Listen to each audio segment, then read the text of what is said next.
Thursday को तो, अरे सुनो सुनो, अभी क्लास शुरू कर। नहीं, चलिए आइएगा।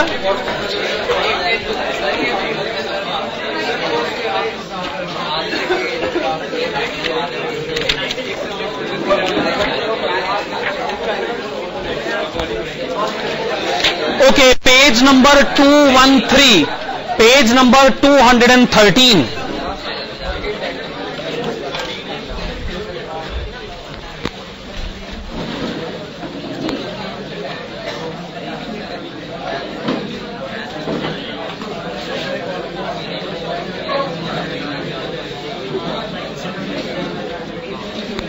Question number 14. This is on page number 213. Okay. The following figures and ratios are related to a company. Question पढ़िए. Sales for the year, all credit rupees 30 lakhs. Gross profit ratio 25%. Fixed asset turnover basis on cost of goods sold 1.5. Stock turnover basis on cost of goods sold 6. Liquid ratio, current ratio, debtors collection period, reserves and surplus to share capital, capital gearing ratio, fixed assets to net worth. You are required to prepare balance sheet of the company on the basis of above details.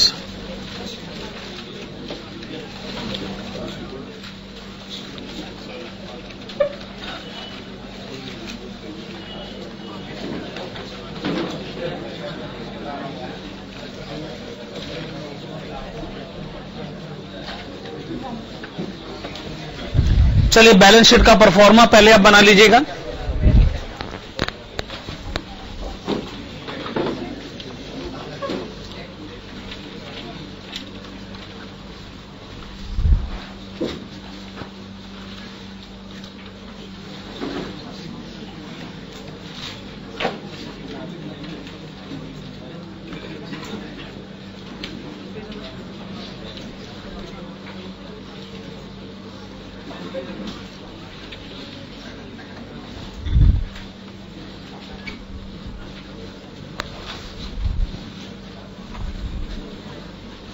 हाँ जी,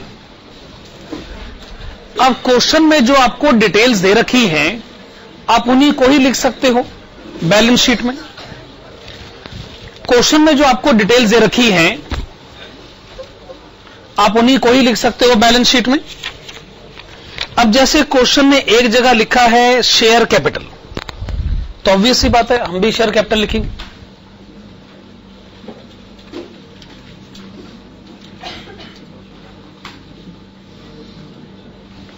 फिर question में लिखा है reserves and surplus, तो हम भी लिखेंगे reserves and surplus.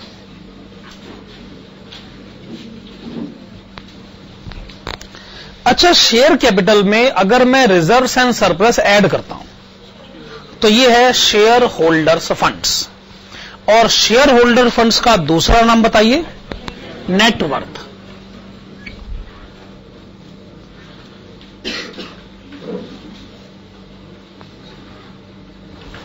Net worth means share holders funds. अच्छा, जब आप कहते हैं कैपिटल गियरिंग रेशो, तो कैपिटल गियरिंग रेशो का फार्मूला अगर आपको याद हो, कैपिटल गियरिंग रेशो असल में क्या पढ़ाना चाहता है, यानी आपके कैपिटल में लॉन्ग टर्म डेप्ट भी हो सकता है और प्रेफरेंस कैपिटल भी हो सकता है। अच्छा, प्रेफरेंस कैपिटल के ना मुझे चांसेस नजर नहीं आ रहे इस क्वेश्चन में। इसका मतलब कैपिटल गियरिंग रेशो बताकर आप ये बताना चाहते हो कि आपकी कंपनी में लॉन्ग टर्म डेप्ट है।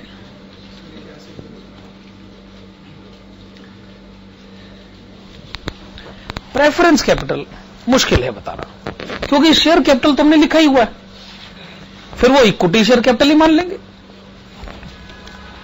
अच्छा, अगर लॉन्ग टर्म डेप्ट है क्या क्वेश्चन में करंट रेशो लिखी हुई है? इसका मतलब करंट लायबिलिटीज भी होना चाहिए।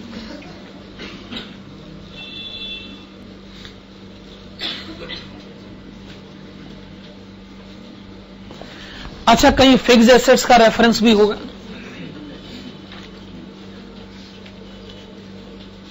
और कहीं अगर फिक्स्ड एसेट्स है तो फिर करंट एसेट्स भी होना चाहिए।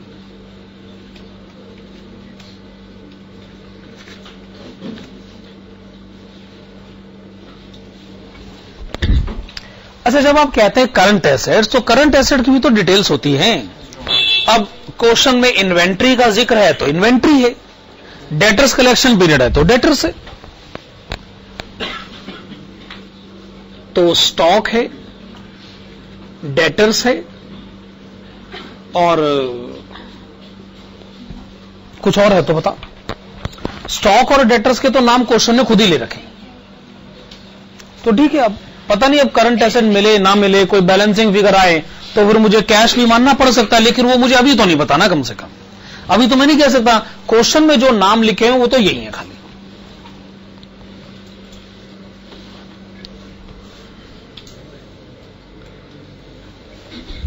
चलो शुरू करें फिर।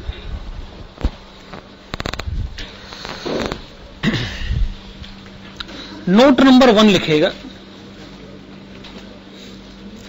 अच्छा, आपको सेल्स कितनी दे रखी? 30 लाख। क्या ये क्वेश्चन में लिखा है कि जितनी भी सेल्स है सारी क्रेडिट सेल्स है? तो सेल्स आपने लिखा 30 लाख रुपए और ब्रैकेट में आपने लिखा ऑल क्रेडिट, सारी क्रेडिट सेल। अच्छा, क्या आपको क्वेश्चन में ग्रॉस प्रॉफिट रेशियो दे रखा? 25%।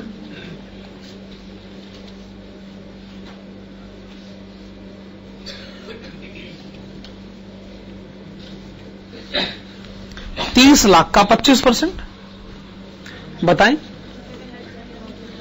7,50,000, 7.5 लाख रुपए। ग्रॉस प्रॉफिट है सेल का 25%, 7.5 लाख रुपए।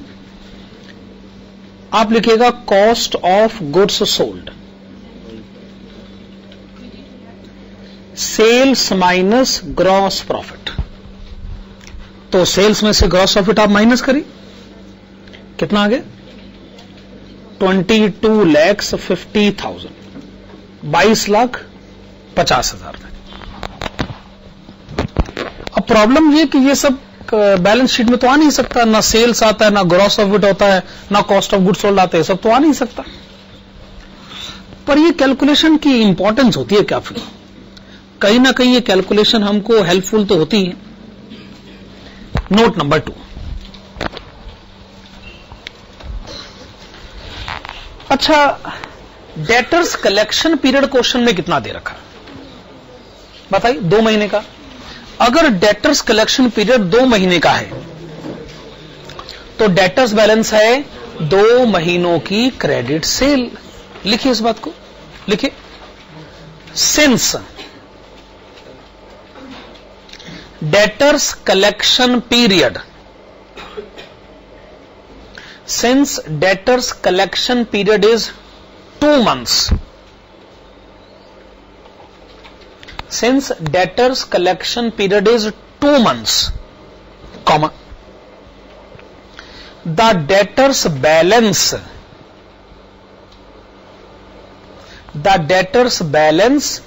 must be representing, the debtors balance must be representing 2 months credit sales. The debtors balance must be representing 2 months credit sales, that is, अब देखिए एनुअल क्रेडिट सेल है आपकी 30 लाख रुपए। अगर ये एनुअल क्रेडिट सेल है तो 2 महीनों की क्रेडिट सेल कितनी हुई? 5 लाख रुपए। तो आप ये कहना चाहते हैं कि जो डेटर्स बैलेंस है वो है 5 लाख रुपए। तो डेटर्स बैलेंस लिखा जाए 5 लाख रुपए। तो डेटर्स बैलेंस लिख लीजिए 5 लाख रुपए।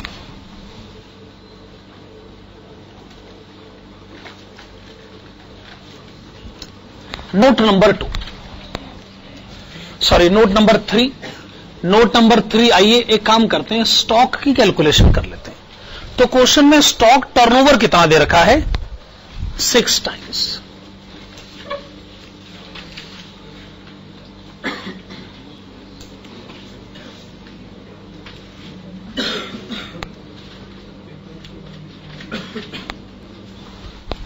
तो आपने स्टॉक टर्नओवर लिखा 6 टाइम्स। स्टॉक टर्नओवर का फार्मूला बताइए। Cost of goods sold divided by average stock. पर एवरेज शब्द लिख के कोई फायदा तो होगा है नहीं। Cost of goods sold divided by stock, this is equal to 6। तो मैं कह सकता हूं स्टॉक किसके इक्वल है? Cost of goods sold divided bye 6। Cost of goods sold तो आपने कैलकुलेट करा है, 22,50,000 डिवाइडेड बाय 6, 3,75,000। चलिए स्टॉक आपने कैलकुलेट किया 3,75,000।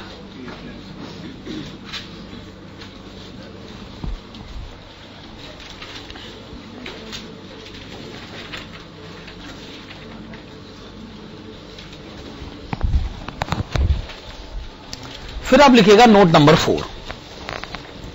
आप देखिएगा क्वेश्चन में लिक्विड रेशो भी गिवन है और करंट रेशो भी गिवन है, दोनों रेशो गिवन है। पहले आप मुझे बताइए क्वेश्चन में करंट रेशो कितनी गिवन है? 1.5 रेशो 1, खाली 1.5 ही लिख लो, एक ही बात है 1.5। अच्छा, करंट एसेट्स का करंट रेशो का formula, current assets divided by current liabilities, this is equal to 1.5। Okay, current assets by current liabilities is equal to 1.5। तो करंट एसेट किसके इक्वल हो गया? 1.5 टाइम्स करंट लायबिलिटीज। क्या ये बात सही? अच्छा, अब ये बताइए आपको लिक्विड रेशो कितनी दे रखी है? 1:1। इसको हम खाली 1 लिख दें तो चल जाएगा 1। अच्छा, लिक्विड रेशो का फार्मूला क्या होता है? Liquid assets divided by current liabilities. तो क्या मैं कह सकता हूं कि जो लिक्विड एसेट है वो करंट लायबिलिटीज के इक्वल है? Liquid asset is equal to current liability, current asset is equal to 1.5 times current liability.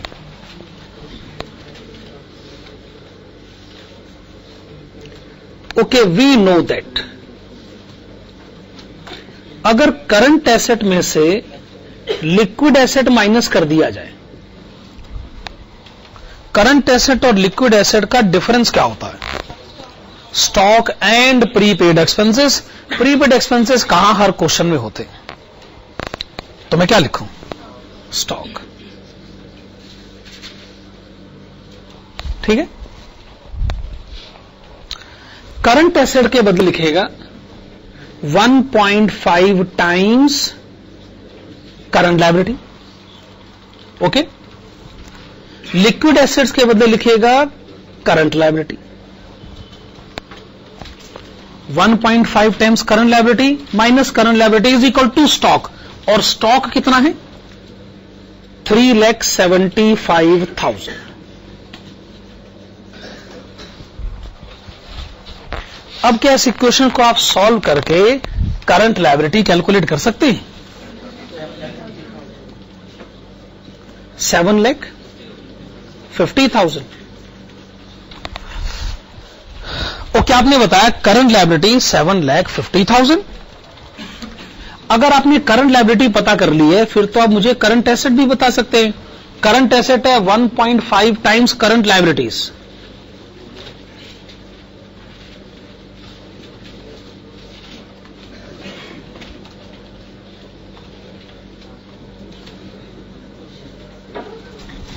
Current asset कितना हो गया?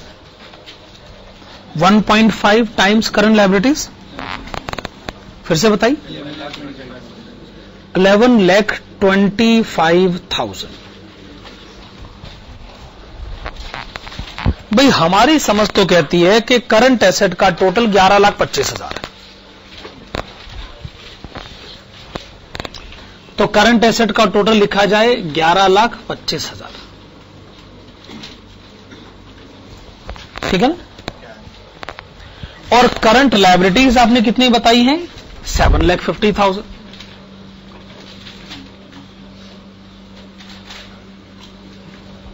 लेकिन करंट एसेट की लिस्ट तो पूरी हो नहीं रही। डेटर्स मालूम है, स्टॉक पता है, इसका मतलब करंट एसेट में बैलेंसिंग फिगर है, जरूर वो कैश होना चाहिए। कितना होगा?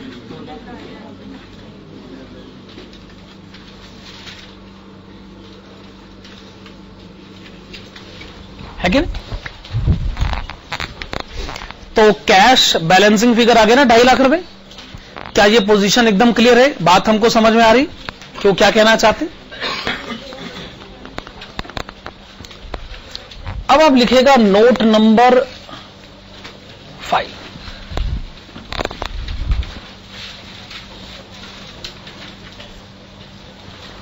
आप देखिएगा क्वेश्चन में एक रेशो है फिक्स्ड एसेट टर्नओवर।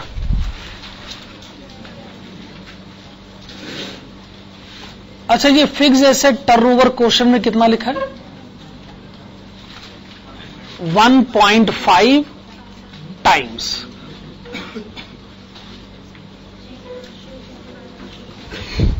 हाँ जी, वैसे तो फिक्स्ड एसेट टर्नओवर का फार्मूला होता है sales divided by fixed asset, पर क्वेश्चन कहते नहीं सेल्स नहीं, कॉस्ट ऑफ गुड्स सोल्ड। अब जब क्वेश्चन कह रहा है तो हम क्वेश्चन की बात फिर मना भी नहीं कर सकते।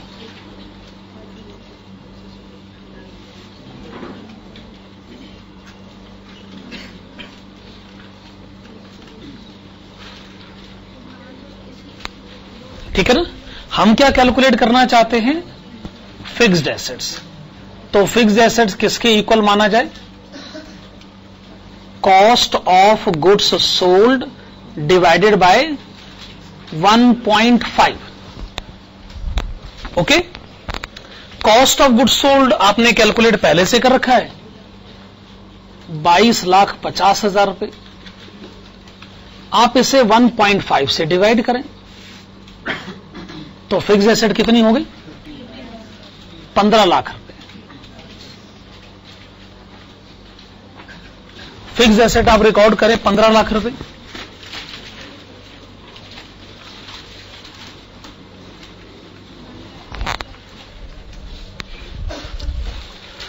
अब आप मुझे एसेट साइड का टोटल बताइए।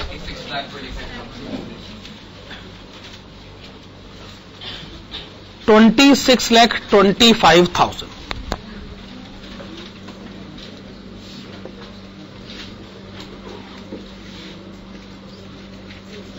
$26,25,000 ये आपने एसेट साइड का टोटल लिखा और वही आपने लायबिलिटी साइड का भी टोटल लिखा। ओके, यहां तक पोजीशन ठीक है एकदम। अब क्वेश्चन में कोई और क्लू भी होना चाहिए। Fixed asset to net worth 1.20:1। तो आप लिखिएगा fixed asset to net worth. क्या मैं इसको कह सकता हूं fixed assets divided by net worth?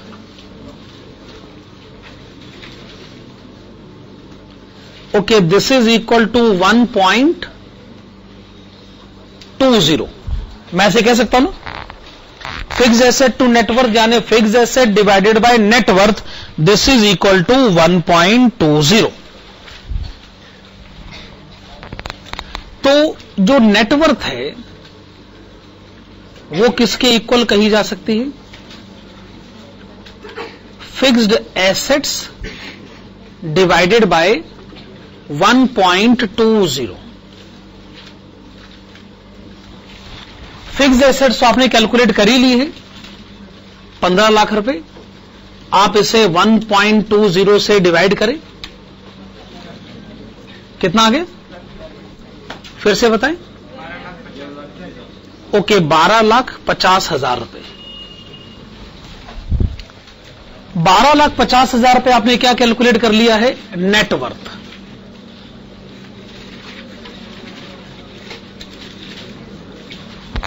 अच्छा, फिर तो आप मुझे लॉन्ग टर्म डेप्ट बैलेंसिंग फिगर बता सकते। ओके, 6,25,000।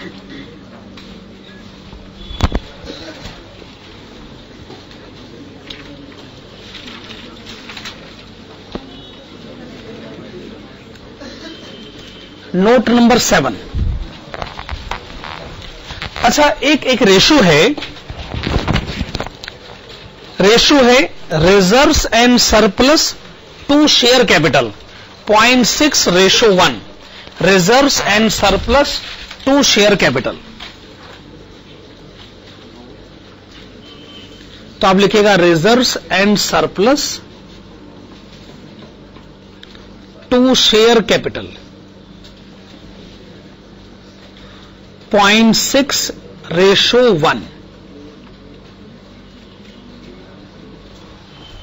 हां जी, अब आप इसका मतलब समझिएगा। इसका मतलब क्या है कि रिजर्व्स अगर 0.6 है तो शेयर कैपिटल 1 है। अगर दोनों का टोटल है 1.6 तो उसमें 0.6 रिजर्व्स एंड सरप्लस है और 1 रुपया शेयर कैपिटल है। अच्छा, नेट वर्थ क्या है, शेयर कैपिटल और रिजर्व्स एंड सरप्लस का टोटल ही तो है।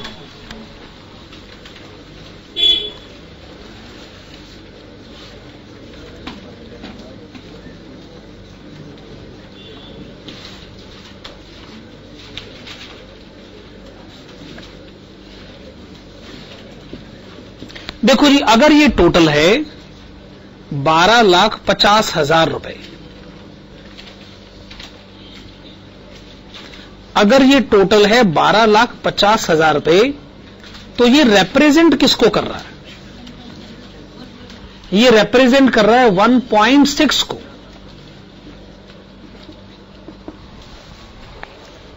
अगर टोटल 1.6 है तो उसमें रिजर्व है 0.6।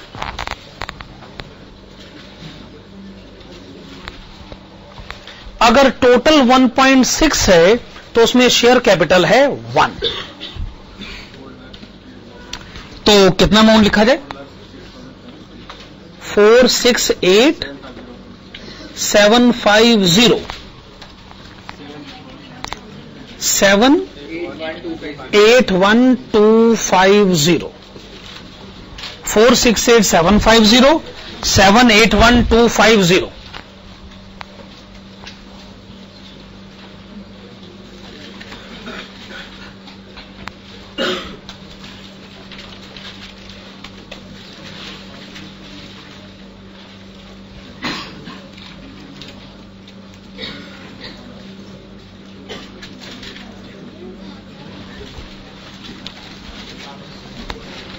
वैसे क्या कहते हैं, क्वेश्चन में कोई ऐसी रेशो भी है जो आपने यूज ही नहीं करी।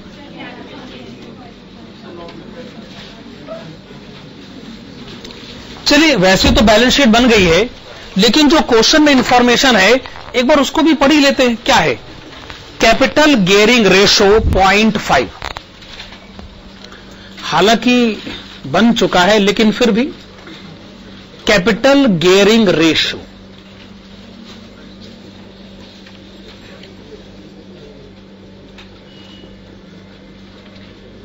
0.5, जरूर उनका मतलब है 0.5:1।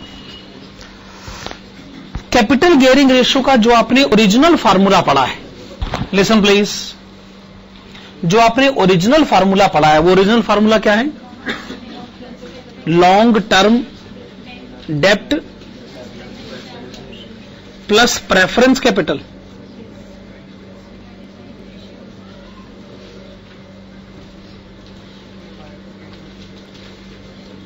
Divided by equity share holders funds.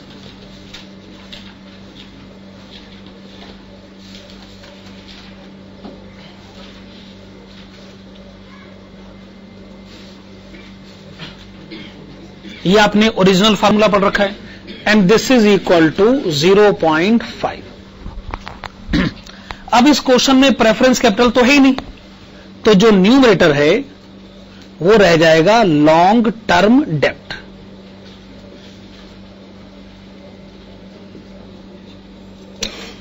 अब चूंकि प्रेफरेंस शेयर होल्डर है ही नहीं, तो जिसको आप इक्विटी शेयर होल्डर्स फंड्स कहते हैं उसे आप खाली शेयर होल्डर्स फंड्स भी कह सकते हैं।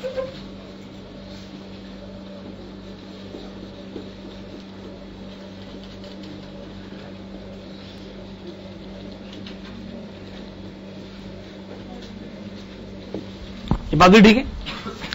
तो मैं ये कह सकता हूं कि जो लॉन्ग टर्म डेप्ट है वो किसके इक्वल कहा जा सकता है?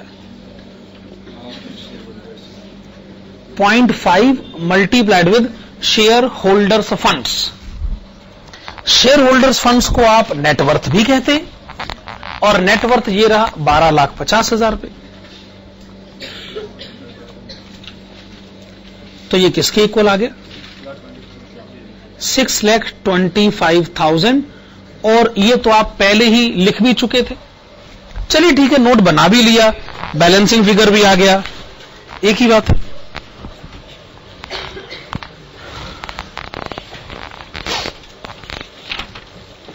ये हमने क्वेश्चन नंबर 14 का आंसर दे दिया। आप आइएगा क्वेश्चन नंबर 12 की तरफ। Please see question number 12।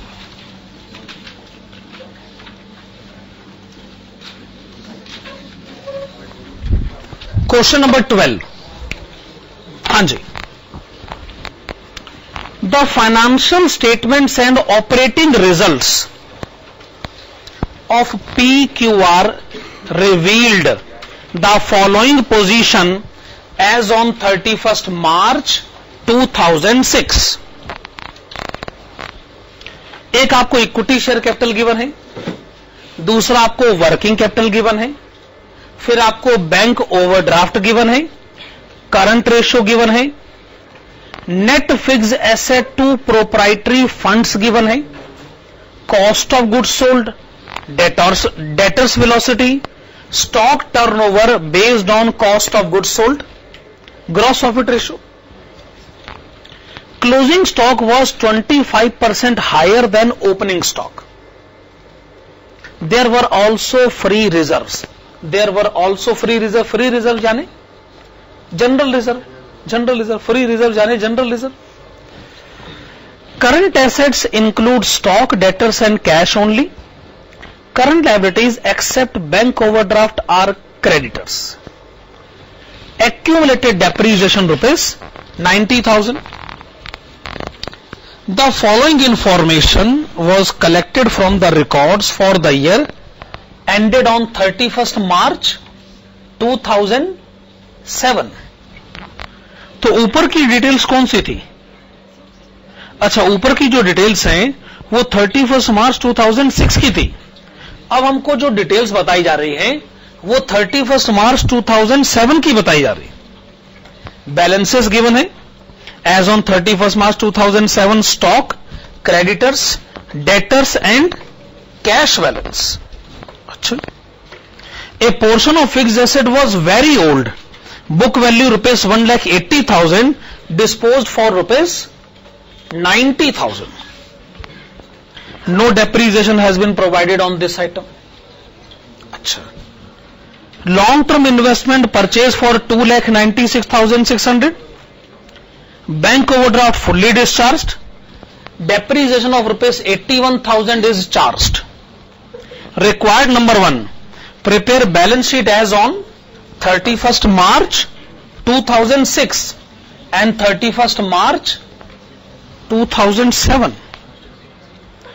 And prepare funds flow statement for the year ended on 31st March 2007. चलो लिखो भाई, balance sheet as on 31st March 2006।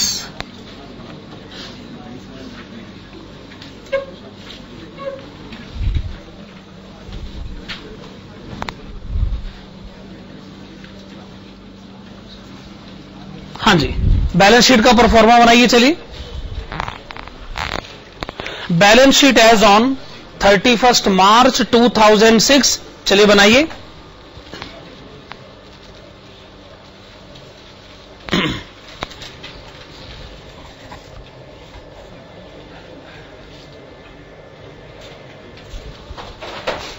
अब ये क्वेश्चन में क्लियर कट रेफरेंस है कि आपकी कंपनी में इक्विटी शेयर कैपिटल है। इनफैक्ट इक्विटी कैपिटल का तो अमाउंट भी क्वेश्चन में गिवन है, और वो कितना अमाउंट गिवन है आप बताइए दीजिए। 20 लाख।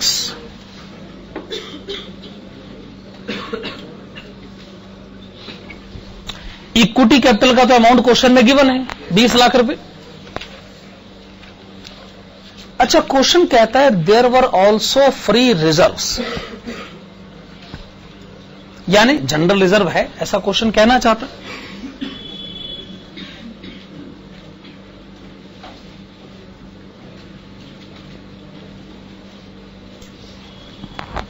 ठीक है ना। और इक्विटी कैपिटल और जनरल रिजर्व, इन दोनों का अगर मैं टोटल करता हूं तो ये शेयर होल्डर्स फंड्स है, जिसको कि हम नेटवर्थ भी कह सकते हैं। ठीक है ना, ये एक तरीके से शेयर होल्डर्स फंड्स है। मैं तो सिर्फ ये सोच रहा था कि लायबिलिटी साइड पर मैं और क्या लिख सकता हूं। हाँ, पर बैंक ओवरड्राफ्ट तो करंट लायबिलिटी का हिस्सा होता है ना। मैं ये कह रहा था, क्या क्वेश्चन में आपको लॉन्ग टर्म डेब्ट का कोई हिंट है?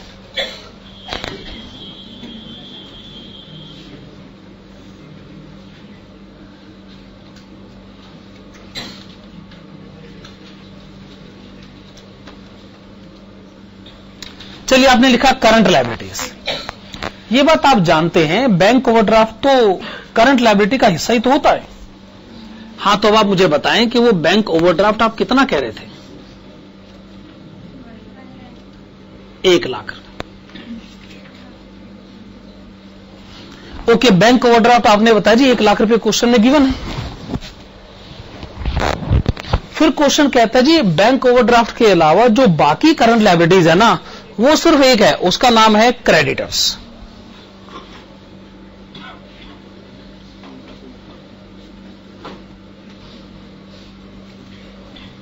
ठीक है, यही हमको नजर आ रहा है। हालांकि उसका अमाउंट हमें नहीं मालूम है, ना हमें क्रेडिटर्स का अमाउंट मालूम है, ना हमें जनरल रिजर्व का अमाउंट मालूम है।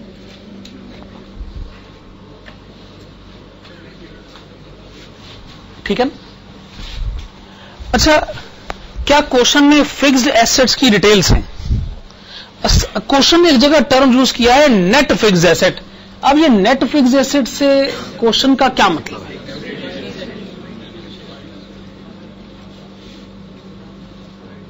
जरूर एक फिक्स्ड एसेट का ग्रॉस अमाउंट होगा, ग्रॉस अमाउंट होगा ना,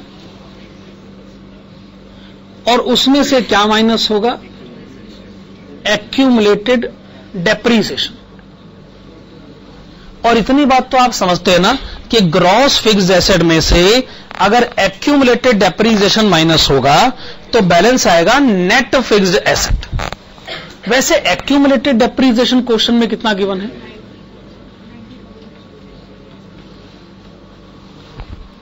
तो कर देंगे माइनस, कर देंगे माइनस, बैलेंस आएगा नेट फिक्स्ड एसेट।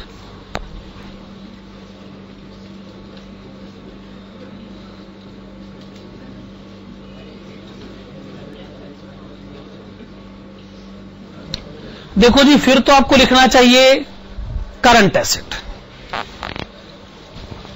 क्वेश्चन कहता है करंट एसेट का मतलब है सिर्फ 3 entries, stock, debtors and cash.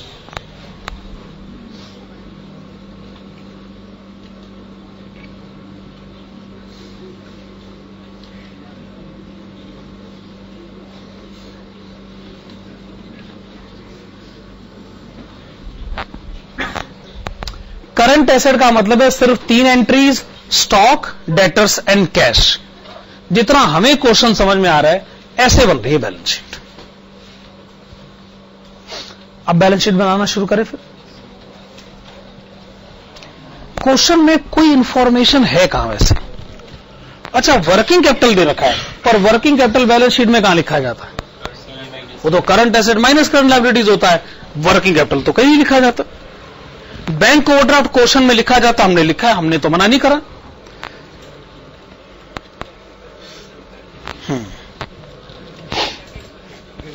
अच्छा एक काम करते हैं, क्वेश्चन में आपको अगर वर्किंग कैपिटल दे रखा है तो इस इंफॉर्मेशन को यूज किया जा सकता है। यही नहीं, कॉस्ट ऑफ गुड्स सोल्ड भी दे रखा है और ग्रॉस प्रॉफिट रेशियो भी दे रखा है। तो एक काम करते हैं, नोट नंबर 1 बनाते हैं। नोट नंबर 1 में लिखेगा sales minus gross profit is equal to cost of goods sold.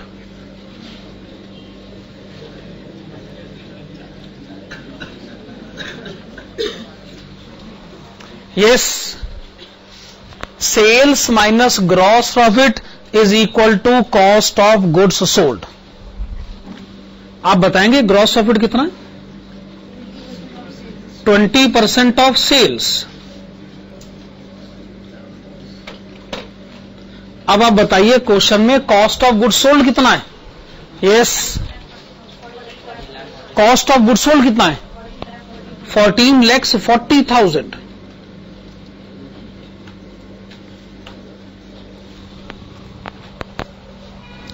तो क्या आप मुझे सेल्स बता सकते हैं? 18 लाख, 18 लाख रुपए।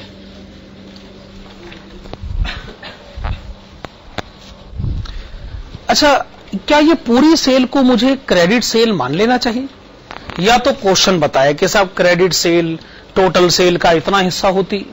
अगर आपको लगता है कि क्वेश्चन में क्रेडिट सेल की कोई डिटेल नहीं है तो जितनी भी सेल आपने कैलकुलेट करी है इसे ऑल क्रेडिट कहा जा सकता है ना?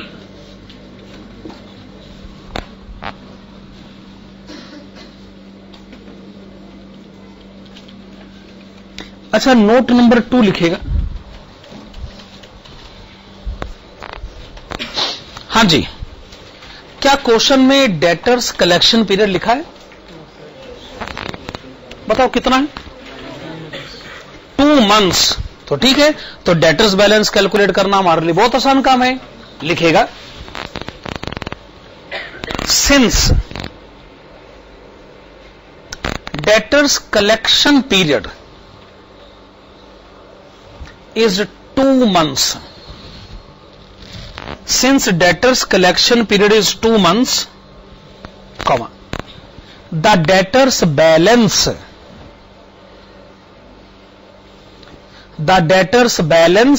must be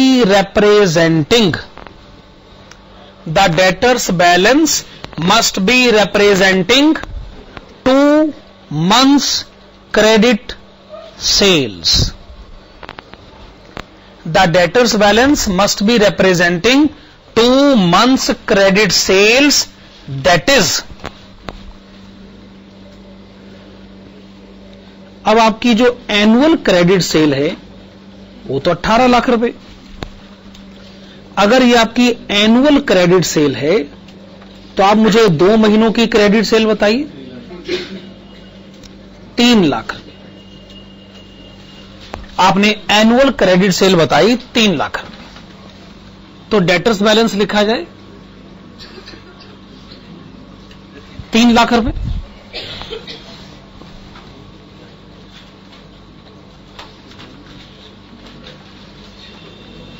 चलिए, आपने डेटर्स बैलेंस पता किया, क्रेडिट सेल को बेस बनाकर नोट नंबर 3 बनाइएगा।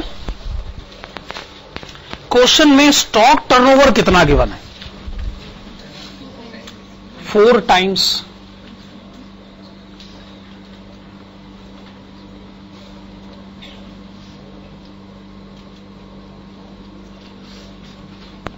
स्टॉक टर्नओवर का फार्मूला बताइए।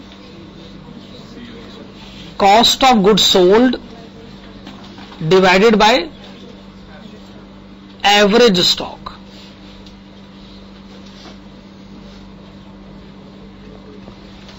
अब आप एवरेज स्टॉक टर्म यूज करना चाहते हैं ना,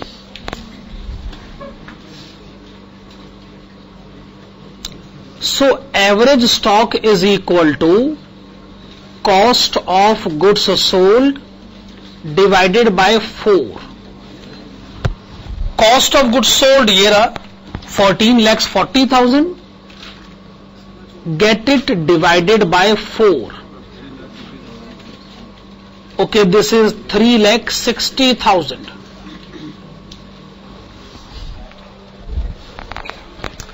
ये 3,60,000 आपने क्या कैलकुलेट किया है? Average stock. एवरेज स्टॉक का मतलब क्या होता है वैसे? Okay, opening stock plus closing stock divided by 2।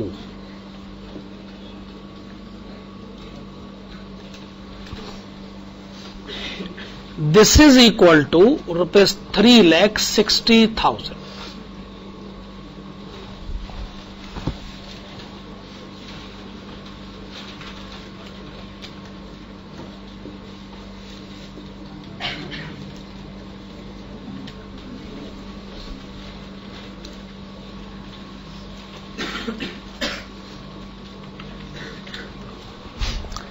Question closing stock के बारे में क्या कहना चाहता है कि वो ओपनिंग स्टॉक से 25% ज्यादा है।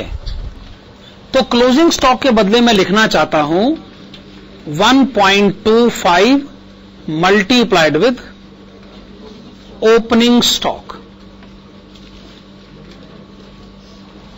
क्या मैं ऐसा लिख सकता हूं? अगर किसी को 1.25 से मल्टीप्लाई किया जाए तो क्या उसमें 25% ज्यादा अमाउंट पाया जाता है? सो closing stock is 1.25 times of opening stock. अब ये पूरी इक्वेशन ओपनिंग स्टॉक में है। अगर आप इसको सॉल्व करते हैं तो फिर आपको ओपनिंग स्टॉक का अमाउंट पता चल जाएगा, 3,20,000।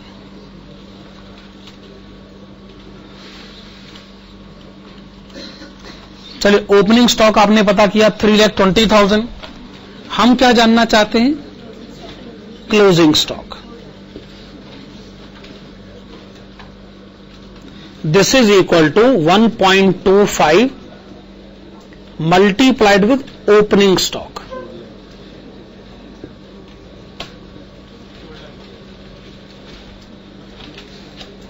$1.25 multiplied with 3,20,000 is equal to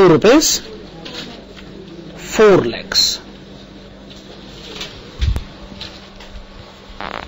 आप तो क्लोजिंग स्टॉक ही चाहते थे ना, तो क्लोजिंग स्टॉक फिर आप यहां पर लिखिए 4 लाख।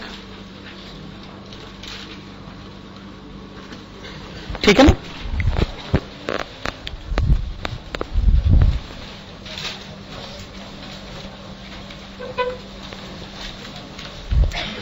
ओके, अब लिखा जाए नोट नंबर 4। हां जी, अब आप बात को आगे बढ़ाइएगा। देखिए, क्वेश्चन कहता है, लिसन प्लीज। क्वेश्चन एक जगह कहता है करंट रेशो जो है वो 2.5:1 है। करंट रेशो जो है वो 2.5:1 है। तो आप कुछ ऐसे लिखेगा, current ratio is equal to 2.5।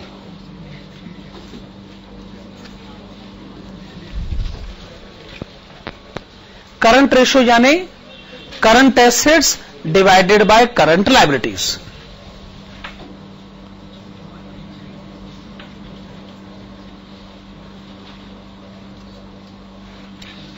Current assets is equal to 2.5 times current liabilities. Current assets is equal to 2.5 times current liabilities. ऐसे कहा जा सकता है। अच्छा, क्वेश्चन में वर्किंग कैपिटल का अमाउंट कितना दे रखा है? फिर से बताइए। 6 लाख, 6 लाख रुपए। क्वेश्चन में वर्किंग कैपिटल का अमाउंट दे रखा है 6 लाख रुपए, 6 लैक्स। अब वर्किंग कैपिटल के बदले मैं क्या लिख सकता हूं? वर्किंग कैपिटल के बदले मैं लिख सकता हूं current assets minus current liabilities.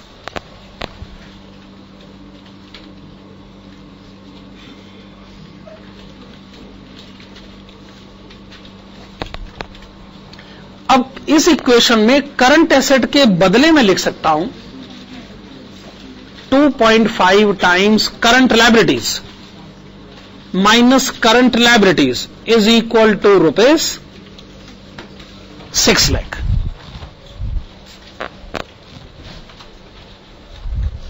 अब ये क्या हो गया, 1.5 current liabilities is equal to 6 lakh.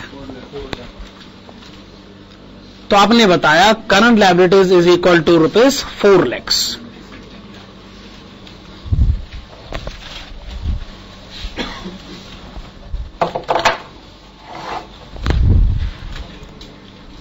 Current assets is equal to 2.5 times current liabilities. 2.5 multiplied with 4 lakhs. Okay, this is equal to ₹10 lakhs, 10 lakh रुपए।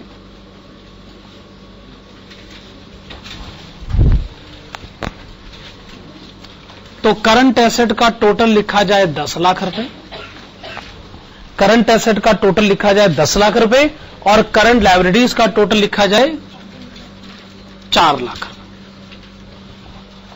करंट एसेट का टोटल आपने लिखा 10 लाख, करंट लायबिलिटीज का टोटल आपने लिखा 4 लाख। ऐसे करंट लायबिलिटीज में क्रेडिटर्स बैलेंसिंग फिगर कितना आ गया, 3 लाख। और करंट एसेट्स में कैश बैलेंसिंग फिगर कितना आ गया, फिर से 3 lakh.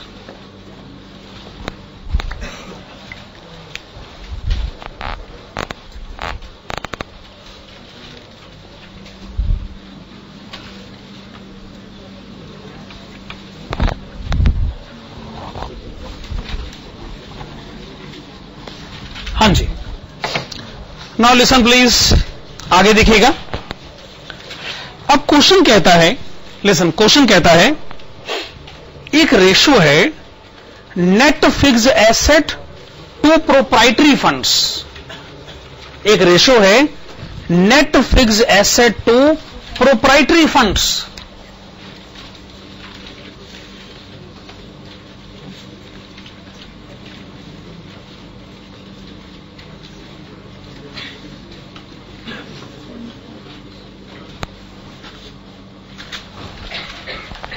Net fixed asset to proprietary funds. Proprietary funds के बदले क्या मैं लिख सकता हूं, शेयर होल्डर्स फंड्स।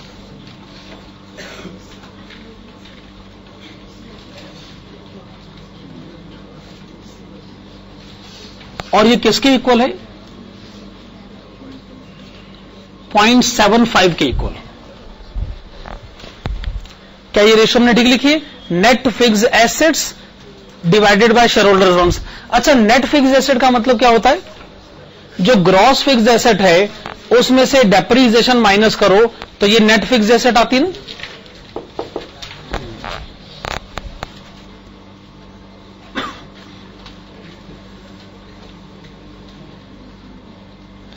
अच्छा, जो डिनोमिनेटर में शेयर होल्डर्स फंड्स है ना, मैं इसके बदले लिखना चाहता हूं कैपिटल एम्प्लॉयड।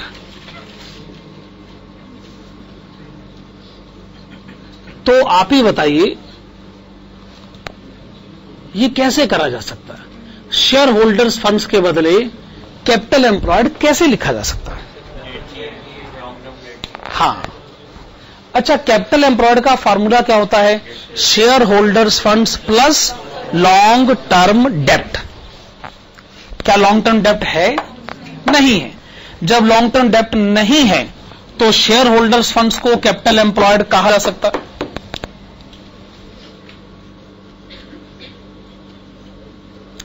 पर हम इतनी बात कहें क्यों, असल में इससे हमको फायदा क्या है, फायदा यह है अब हम कैपिटल एम्प्लॉयड का दूसरा वाला फार्मूला इस्तेमाल करेंगे। पहला वाला formula share holders funds plus long term loan, दूसरा वाला formula fixed assets plus working capital. और फिक्स्ड एसेट का मतलब होता है नेट फिक्स्ड एसेट।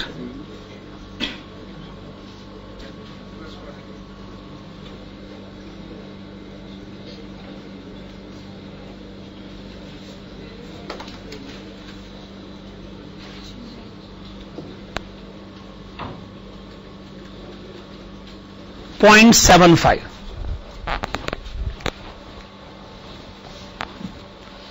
क्या क्वेश्चन में वर्किंग कैपिटल गिवन है? अगर मैं इसमें वर्किंग कैपिटल लिख देता हूं तो इक्वेशन नेट फिक्स एसेट में आ जाएगी और नेट फिक्स एसेट सॉल्व किया जा सकता है।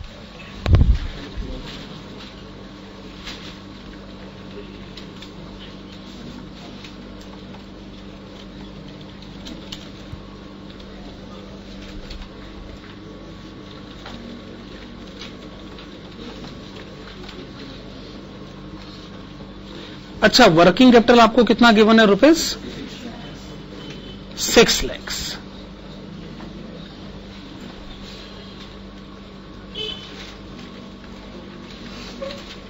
.75। अब जी आप इसको सॉल्व करो।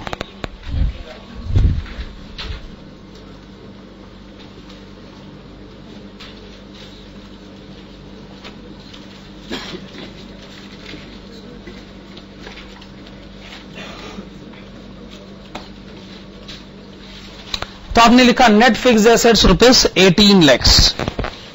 अगर नेट फिक्स एसेट्स 18 लाख रुपए हैं तो वो हम यहां पर लिख दें। अच्छा, इससे फिर हमें एक्यूमुलेटेड डेप्रीसिएशन 90,000 है। हमें फिक्स एसेट का ग्रॉस अमाउंट कितना पता चलेगा? 18,90,000। क्या ये बात सही? 18,90,000 रुपए। आप मुझे एसेट साइड का टोटल बताएं। 28 लाख। यही लायबिलिटी साइड का भी टोटल हो गया। फिर आप मुझे जनरल रिजर्व बैलेंसिंग फिगर बताएं। फिर से बताएं।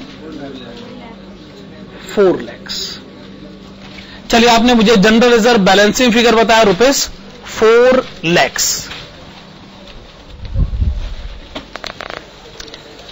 थोड़ी मेहनत लगी लेकिन कम से कम हमने ये बैलेंस शीट बना ली।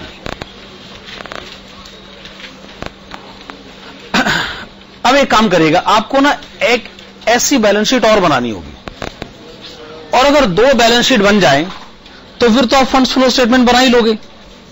फंड्स फ्लो स्टेटमेंट बनाने के लिए 2 बैलेंस शीट तो चाहिए होती है बस। तो जैसे पहली बैलेंस शीट बनाई है वैसे दूसरी भी बना लेते। 2 बैलेंस शीट बनेगी तो फंड्स फ्लो स्टेटमेंट भी बन जाएगी। फंड्स फ्लो स्टेटमेंट आपको याद होगा कि आप ही ने इस सिलेबस में पढ़ रखी, हालांकि बहुत पुरानी बात हो गई। ये उम्मीद करना कि वो सारे कंसेप्ट आपको याद होंगे तो ये तो बड़ी बात हो जाएगी। नहीं,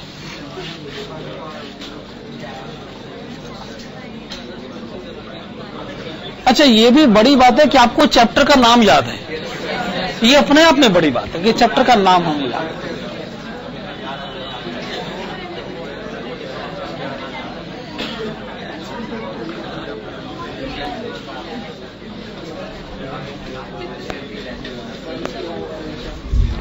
okay, balance sheet as on 31 March 2007।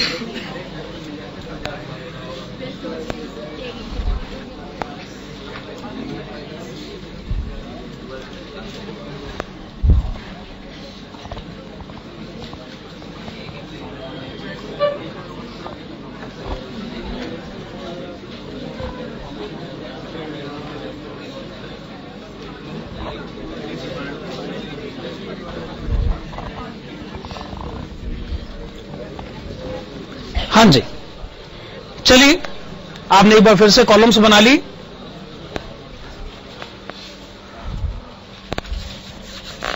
तो अगले साल भी आपको इक्विटी कैपिटल तो लिखना चाहिए ना।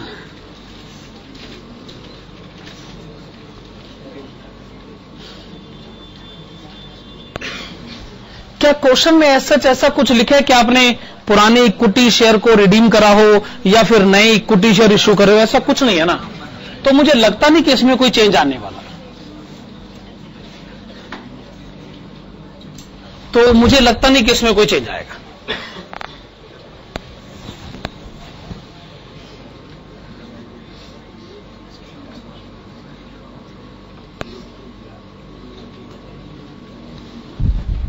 पिछले साल भी जनरल रिजर्व था, इस साल भी होगा।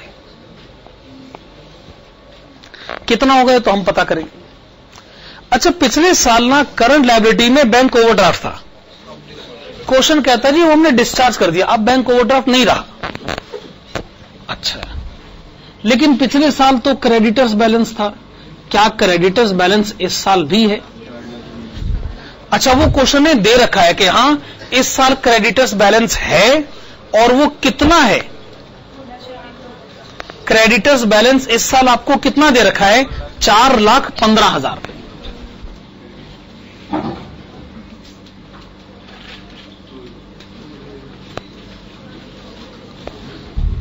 चलिए, क्रेडिटर्स बैलेंस आपने लिखा 4,15,000 रुपए।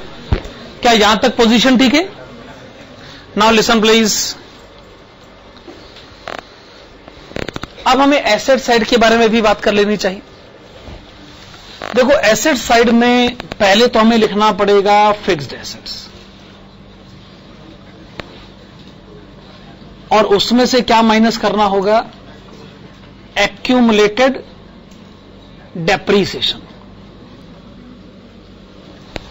पहले आपको फिक्स्ड एसेट लिखना होगा, उसमें से आपको माइनस करना होगा एक्यूमुलेटेड डेप्रीसिएशन। अच्छा, क्वेश्चन एक जगह कहता है अगले साल क्या हुआ है, आपने ना लॉन्ग टर्म इन्वेस्टमेंट खरीदी, और लॉन्ग टर्म इन्वेस्टमेंट कितने की खरीदी है?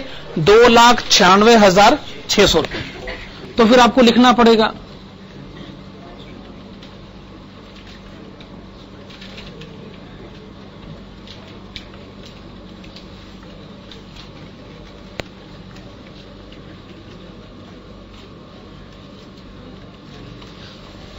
ओके 2,96,600।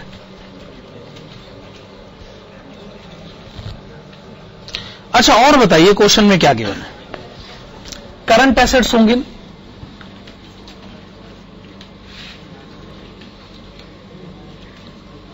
जब आप कहते हैं करंट एसेट्स तो ऑब्वियस सी बात है, क्वेश्चन में इसकी डिटेल्स आपको दे रखी हैं। करंट एसेट वही तीन हैं, एक तो है स्टॉक, डेटर्स और कैश, और क्वेश्चन में ये तीनों ही अमाउंट हमें गिवन है। स्टॉक भी गिवन है, डेटर्स भी गिवन है, और कैश अमाउंट भी हमें गिवन है। पहले आप मुझे बताइए स्टॉक का अमाउंट कितना गिवन है? 5,20,000। अच्छा, डेटर्स का अमाउंट कितना गिवन है? 4,95,000। कैश का अमाउंट कितना गिवन है? 3,10,000। करंट एसेट्स का टोटल 13,25,000। करंट एसेट्स का टोटल आपने बताया 3,25,000। ये आपने करंट एसेट्स का टोटल बताया 3,25,000, सॉरी 13,25,000। अच्छा, अब अगर मुझे जनरल रिजर्व पता चल जाए तो ये बैलेंसिंग फिगर लाया जा सकता है, और अगर फिक्स एसेट पता चल जाए तो जनरल रिजर्व बैलेंसिंग फिगर लाया जा सकता है। मुझे लगता है कि हम फिक्स एसेट ही जानने की कोशिश करेंगे, क्योंकि क्वेश्चन में फिक्स एसेट के कंटेक्स्ट में कुछ डिटेल्स हमको दे रखी। आप देखिएगा, एक तो फिक्स एसेट की जो डिटेल्स हैं आप उन सबको पढ़ लीजिए। फिक्स एसेट्स की जो डिटेल्स है आप उनको पढ़ लीजिए, और चूंकि आप ये देख रहे हैं कि इसमें फिक्स एसेट अकाउंट है, इसमें एक्यूमुलेटेड डेप्रीसिएशन है, तो ऐसी सिचुएशन में एक तो आपको अकाउंट बनाना पड़ेगा फिक्स्ड एसेट्स अकाउंट।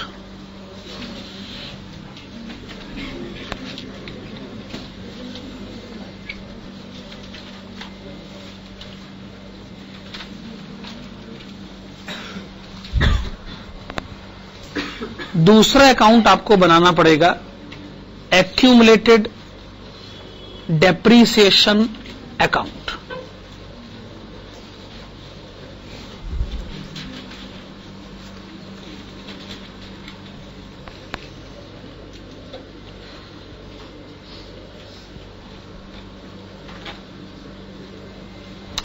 और तीसरा अकाउंट कौन सा बनाना पड़ेगा? Fixed assets disposal account.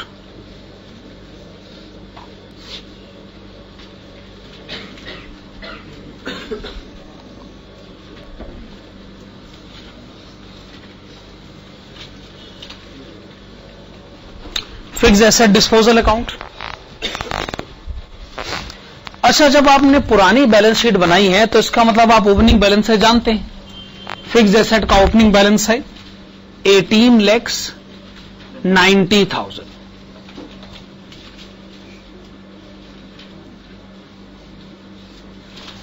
Accumulated depreciation opening balance है 90,000।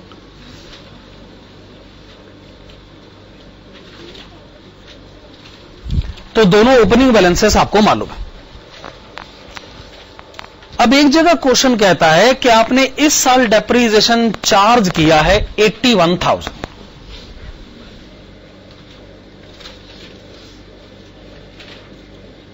By profit and loss account 81,000।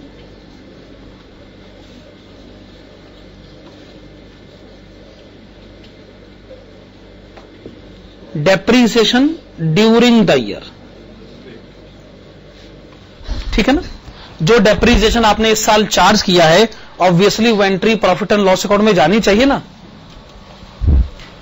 फिर क्वेश्चन कहता है कि एक फिक्स एसेट है, पुरानी है, जिसकी बुक वैल्यू कभी 1,80,000 थी, जिस पर आज तक कभी डेप्रीसिएशन ही नहीं लगा था, वो आज आपने 90,000 की बेच दी। ये क्वेश्चन कहना चाहता है। तो उसकी बुक वैल्यू कितनी है? 1,80,000 रुपए। तो आप इसको भेज दीजिए फिक्स्ड एसेट डिस्पोजल अकाउंट में। आपने इसको भेजा फिक्स्ड एसेट डिस्पोजल अकाउंट में। तो डिस्पोजल अकाउंट डेबिट साइड पर एंट्री लेकर आइए।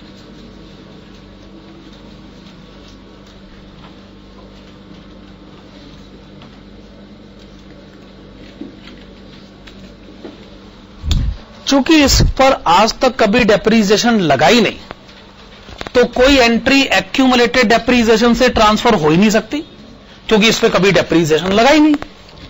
अच्छा, आज आपने इसको बेचा कितने में? 90,000 में। तो आप क्या लिखेंगे? बाय बैंक अकाउंट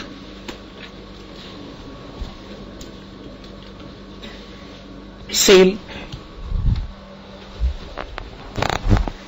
ठीक लिखा ना, बाय बैंक अकाउंट सेल। अगर आपने 90,000 में बेचा है तो मैं इसका क्या मतलब निकालूं कि 90,000 का लॉस है, और तो कोई ऑप्शन बनता नहीं ना।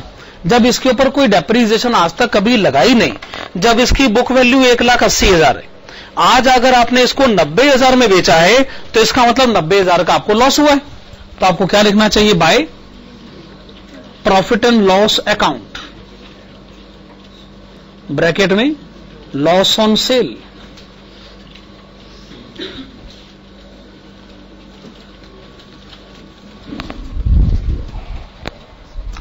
जब ये साल शुरू हुआ तो 90,000 का डेप्रीसिएशन पहले लग गया था, 81,000 का डेप्रीसिएशन अब और लग गया। भाई टोटल डेप्रीसिएशन कितना हो गया?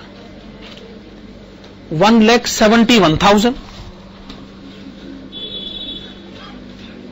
To balance carried down. इसका मतलब डेप्रीसिएशन 1,71,000 तक पहुंच चुका है। अब आप मुझे फिक्स्ड एसेट का क्लोजिंग बैलेंस बताएं। 17,10,000।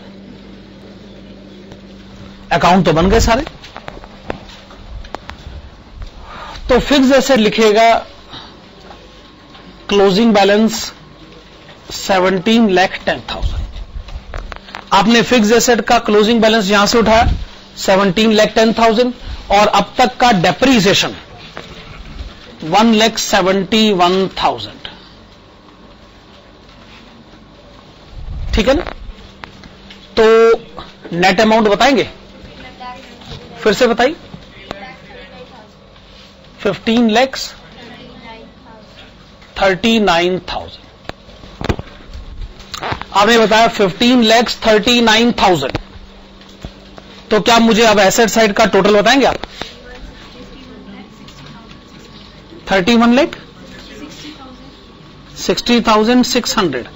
आपने बताया 31,60,600 रुपए।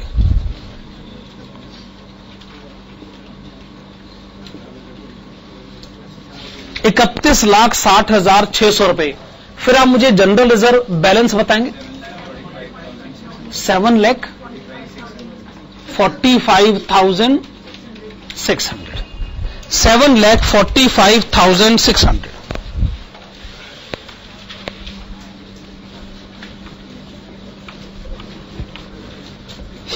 अच्छा, क्वेश्चन की अगली रिक्वायरमेंट क्या है? आपको बनाना है फंड्स फ्लो स्टेटमेंट।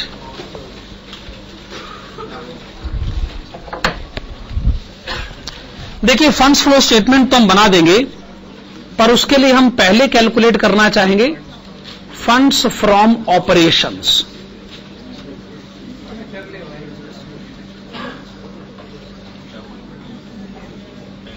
यस, हम पहले कैलकुलेट करना चाहेंगे funds from operations. Funds from operation का मतलब होता है कि आपके बिजनेस के कारण वर्किंग कैपिटल आपका कितना बड़ा है या कम हुआ है। इसकी शुरुआत कहां से करी जाए? Net profit during the year से।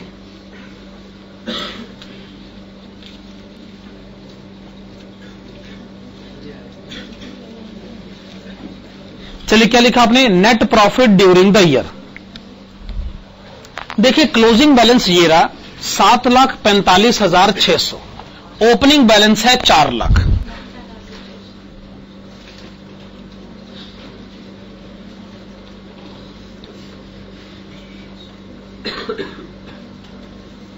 तो आपने इस साल प्रॉफिट कितना कमाया है?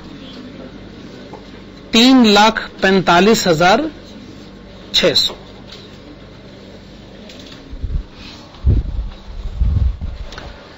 देखिए, आपने जो इस साल प्रॉफिट कमाया है, या यूं कहें जो कैलकुलेट किया है, हो सकता है इसे कैलकुलेट करने में आपने ऐसे कुछ एक्सपेंडिचर्स चार्ज कर दी हो जो या तो बिजनेस से रिलेटेड नहीं थे या जो वर्किंग कैपिटल से रिलेटेड नहीं थे। दो तो हमको अभी अभी नजर आए हैं। जो आपने डेप्रीसिएशन चार्ज किया है, डेप्रीसिएशन बिजनेस रिलेटेड है, पर वो वर्किंग कैपिटल रिलेटेड तो नहीं होता ना, तो आपको वो करेक्शन करनी पड़ेगी। Plus depreciation. आप ये कहना चाहते हैं कि जब इस साल का प्रॉफिट कैलकुलेट किया जा रहा था तो डेप्रीसिएशन माइनस किया गया था। हम डेप्रीसिएशन माइनस करने के फेवर में नहीं है, इसलिए हम उसको वापस ऐड बैक करना चाहते हैं। कितना अमाउंट है? 81,000। दूसरी बात, इस साल फिक्स्ड एसेट के बेचने से लॉस हुआ। आपने वो लॉस भी प्रॉफिट एंड लॉस अकाउंट से चार्ज किया। लॉस इस तरीके से चार्ज करना बिजनेस रिलेटेड एक्टिविटी नहीं कही जा सकती है। Loss on sale of fixed assets ₹90,000। हमने ये जो दो गलत एंट्रीज थी इनको करेक्ट कर दिया। हालांकि ये काम हम adjusted profit and loss account बनाकर भी कर सकते थे, लेकिन अब इतने छोटे से काम के लिए वो अकाउंट क्या बनाना। तो ये कहां तक पहुंच गए? 5,16,600। ये हो गया funds from operations.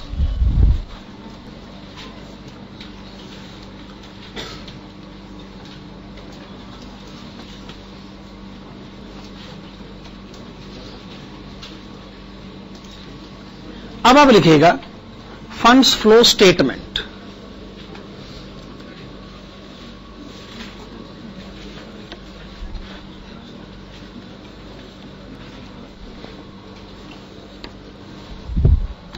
Funds flow statement में लेफ्ट हैंड साइड में आप लिखते हैं सोर्सेस। और राइट हैंड साइड में आप लिखते हैं एप्लीकेशंस।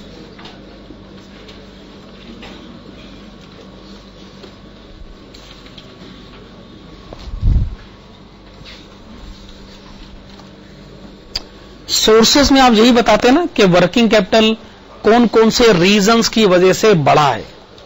एप्लीकेशंस में आप क्या बताते हैं, जो घटा है। जब आपने फंड्स फ्रॉम ऑपरेशन कैलकुलेट किया है तो सबसे पहले आप इसी को लिख लीजिए,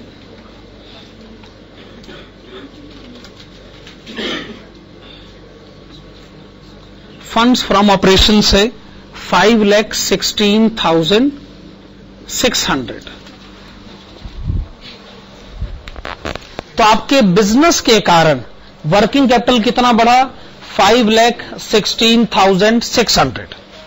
लेकिन बिजनेस में और भी बड़े सारे रीजंस होते हैं जिनकी वजह से वर्किंग कैपिटल बढ़ता है या घटता है। तो पहले बिजनेस वर्किंग कैपिटल के बढ़ने की कोई रीजन अगर आप मुझे बता सके। हां, sale of fixed asset. Fixed asset को वैसे आपने कितने में बेचा है?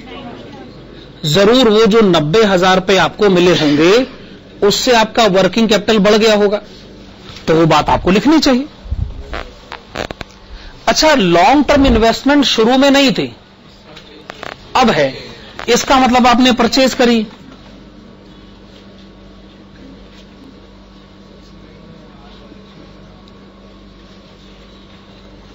Purchase of long term investment, इससे जरूर कैश बैलेंस कम हो गया होगा, वर्किंग कैपिटल कम हो गया होगा। अमाउंट 2,96,600।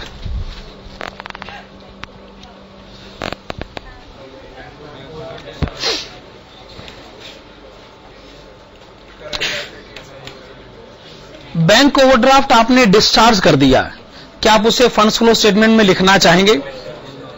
आपका जवाब है नहीं, क्योंकि बैंक ओवरड्राफ्ट करंट लायबिलिटी का मैटर है। आप लोग हो सकता है भूल गए होंगे कि जो करंट एसेट और करंट लायबिलिटीज के मैटर्स होते हैं उन्हें नहीं डिस्कस किया जाता। ऐसे तो कल को आप ये मुद्दे भी उठाओगे कि क्रेडिटर्स को हमने पैसे दिए उसे भी लिख देते हैं, डेटर्स हमें पैसे मिले उसे भी लिख देते हैं। अब ऐसे फंड्स फ्लो स्टेटमेंट क्या क्या लिखता रहेगा भाई? जो करंट एसेट करंट लायबिलिटीज के मैटर्स होते हैं वो नहीं लिखे जाते। और ऐसा रिएक्ट मत करिए जैसे मैं आपको आपके बचपन की कोई बात बता रहा हूं या पिछले जन्म की कोई बात बता रहा हूं। अच्छा हाँ, कुछ था तो जरूर, मतलब ये कोई बहुत ज्यादा पुरानी बात नहीं है। कई बार स्टूडेंट ऐसे रिएक्ट करते हैं जैसे मैं कोई नॉर्थ पोल की कोई बात उसको बता रहा हूं। अच्छा वहां कुछ ऐसा था, है कि नहीं? खैर, अब आप मुझे बताइए कि बैलेंस कितना आ रहा है इस तरह? 3 लाख।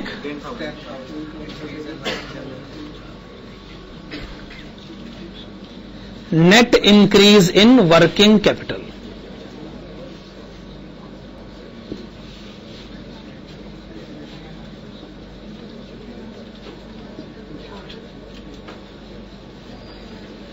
ओके, ये आपने बैलेंसिंग फिगर बता दिया। वैसे आप अपने आंसर को वेरीफाई तो कर सकते हैं ना, और आपने कर भी लिया होगा वेरीफाई। अच्छा, वेरीफाई करते कैसे हैं ये बता दीजिए बस, मैं ये मान लूंगा कि हाँ आपने कर लिया होगा। वेरीफाई करते कैसे ये बता दो बस। उसको कहते क्या है? हाँ, schedule of changes in working capital. ऐसी कोई स्टेटमेंट बनाई जाए ना तो उससे ये आंसर कंफर्म हो जाता है। नहीं, आपके नाम याद आ गया, मैं मान लेता हूं कि हाँ आप कर लेंगे ना।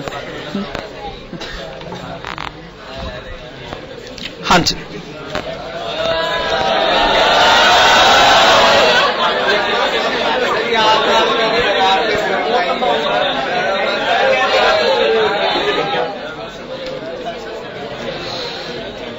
चलिए जैसा आप कहे, मैं ये आखिरी क्वेश्चन करवा देता हूं।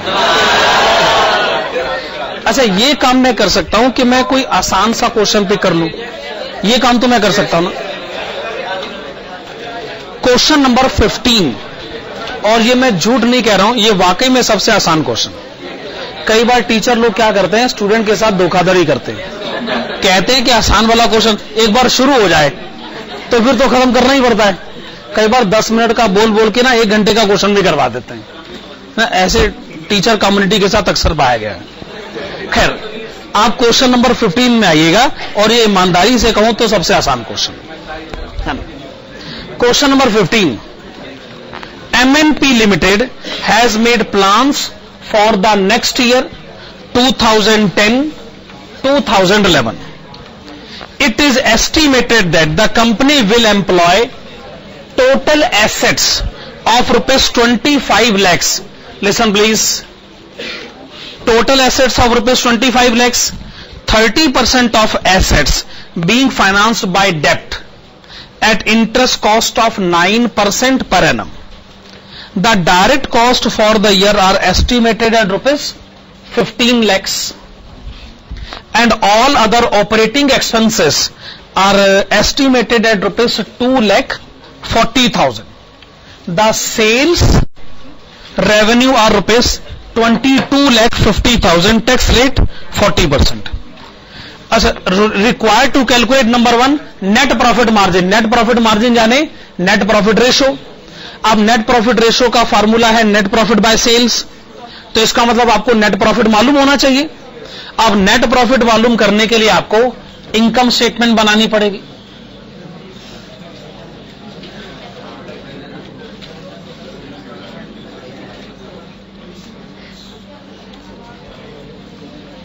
ओके, इनकम स्टेटमेंट की शुरुआत आप करिएगा सेल्स रेवेन्यू से। अच्छा, क्वेश्चन में आपको सेल्स रेवेन्यू कितना दे रखा है? 22,50,000।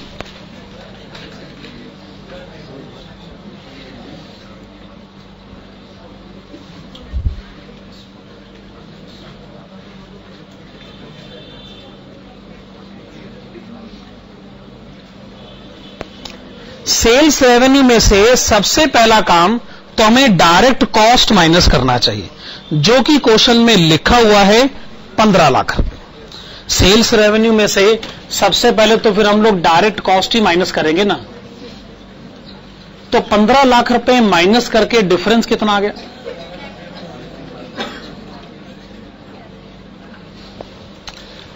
सेल्स में से डायरेक्ट कॉस्ट माइनस करते ही हमें ग्रॉस प्रॉफिट पता चल जाएगा। फिर क्वेश्चन एक जगह कहता है अदर ऑपरेटिंग एक्सपेंसेस, यानी डायरेक्ट कॉस्ट तो आप लिख चुके हैं, पर कुछ और हैं बिजनेस रिलेटेड एक्सपेंसेस, उसको क्वेश्चन ने नाम दिया अदर ऑपरेटिंग एक्सपेंसेस। ये अदर ऑपरेटिंग एक्सपेंसेस आपको कितने दे रखे? रुपीज 2,40,000।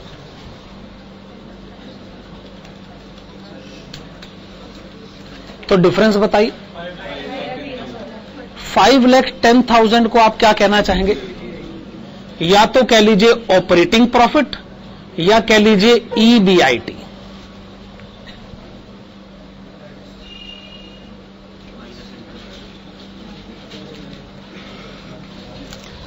क्वेश्चन कहता है कि आपके पास जो टोटल एसेट्स हैं वो 25 लाख रुपए की, लेकिन इन्हें खरीदने के लिए 30% अमाउंट आपने उधार का इस्तेमाल कर रखा है, तो 25 लाख 30%।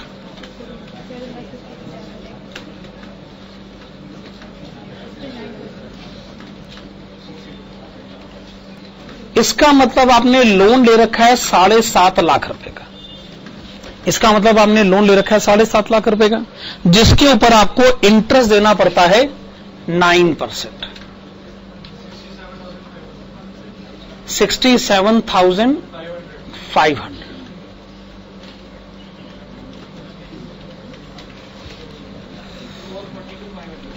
4,42,500। इसको आप क्या कहना चाहेंगे? EBT। अच्छा, टैक्स का रेट कितना है वैसे? 40%।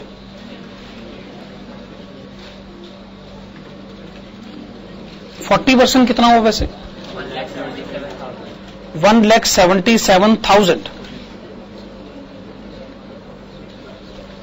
तो प्रॉफिट आफ्टर टैक्स कितना हुआ? 2,65,500 2,65,500। क्वेश्चन की पहली रिक्वायरमेंट यह है कि आप कैलकुलेट करें नेट प्रॉफिट मार्जिन, या यूं कहें तो आप कैलकुलेट करें नेट प्रॉफिट रेशियो। एक ही बात है ना? इसका फॉर्मूला होता है नेट प्रॉफिट बाय सेल्स, और नेट प्रॉफिट से हमेशा मतलब लिया जाता है प्रॉफिट आफ्टर टैक्स।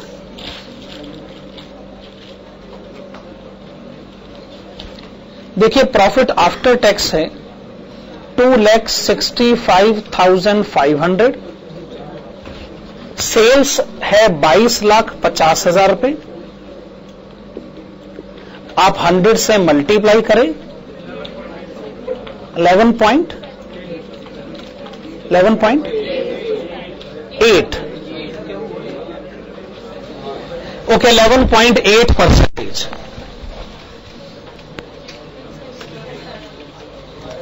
क्वेश्चन की सेकंड रिक्वायरमेंट की तरफ आइएगा। आपसे पूछा गया है रिटर्न ऑन एसेट्स, जरूर उनका मतलब होगा return on total assets.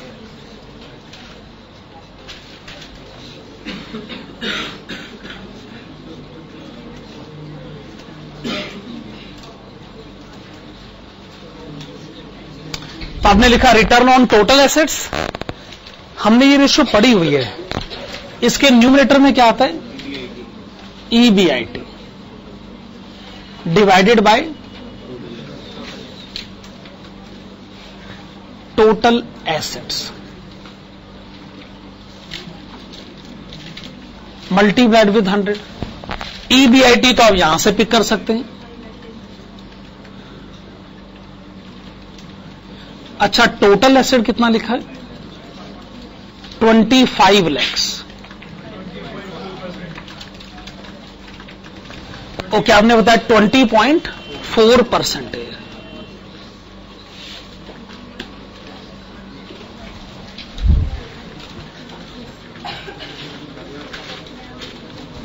Number 3, requirement number 3 बताएं। Assets turnover.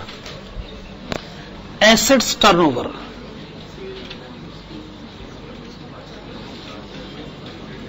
देखिए, टर्नओवर रेशियो का तो फार्मूला बड़ी आसानी से बनाया जा सकता है।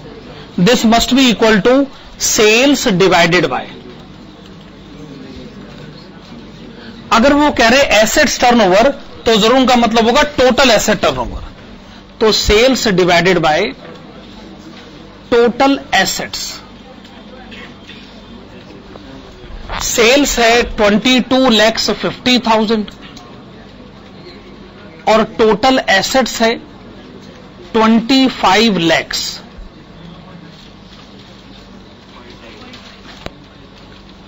Okay, 0.9 times 0.9 times. जो क्वेश्चन की लास्ट रिक्वायरमेंट है, अब हम उसकी तरफ आते हैं। क्वेश्चन की लास्ट रिक्वायरमेंट क्या है? आपसे पूछा गया है रिटर्न ऑन इक्विटी।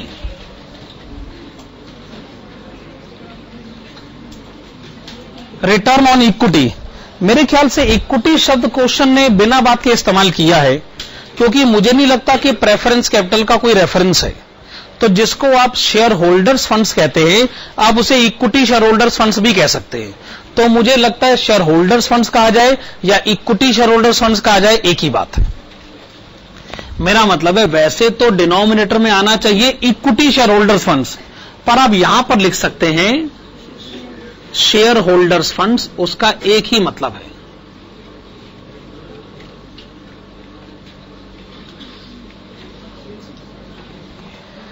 और न्यूमरेटर में आपको लिखना होता है वो अमाउंट जो शेयर होल्डर्स में बटेगा, वो है प्रॉफिट आफ्टर टैक्स।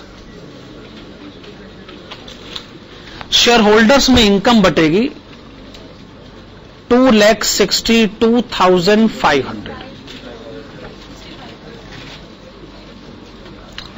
अब सवाल जो उठता है शेयर होल्डर्स फंड्स हैं कितने?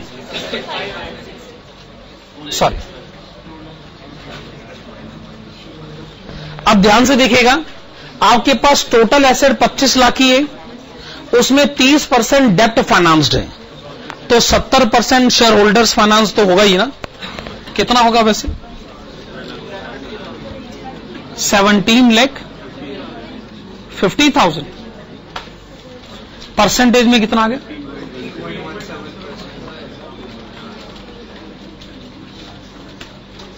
15.17%।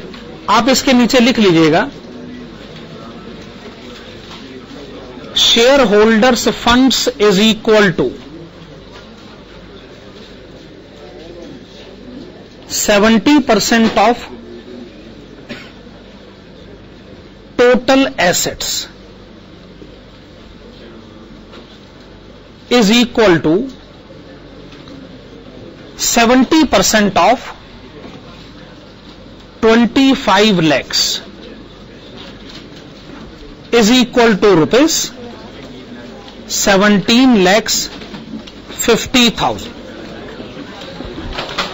एक बात ध्यान रखिएगा, परसों की कॉस्टिंग की क्लास जो है वो 5:30 बजे खत्म हो जाएगी, तो 5:30 बजे फिर हम एफएम की क्लास शुरू करते हैं, ठीक है ना।